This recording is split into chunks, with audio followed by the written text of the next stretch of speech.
Bonjour à tous.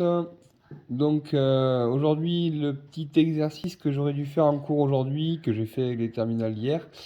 Donc voilà, je vous le présente ici. Donc on a tout d'abord un schéma avec deux liaisons, un encastrement au point O entre le bâti et une poutre nommée 1, et une ponctuelle au point C, donc pareil entre le bâti et cette poutre.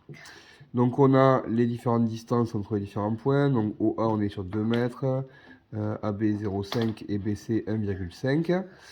Le point A représente le centre de gravité. J'ai la force P, donc le poids de la poutre qui, euh, qui est représenté ici. Et j'ai ici une force F qui montre un soulèvement, on va dire, de cette poutre-là par rapport au point C, et qui est penché d'un angle alpha par rapport à la poutre, donc qui s'applique en B.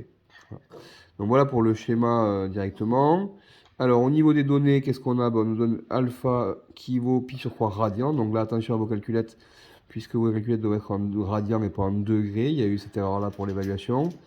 Ici, on va avoir la norme de la force qui va être 1200 décanewtons et la masse de la poutre 1 qui va être de 20 tonnes pour G égale 9,81 mètres par seconde au carré.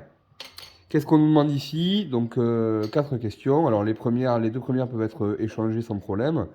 La première va être graphique, tracer les efforts mécaniques, réactions liées aux liaisons, donc deux liaisons, donc je vais avoir ici et ici.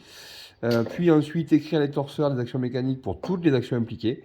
Donc c'est-à-dire que les actions mécaniques ici, souvent c'est défini par rapport au nombre de points que j'ai, hein. Donc c'est soit dû aux liaisons, soit dû aux forces qui sont en jeu.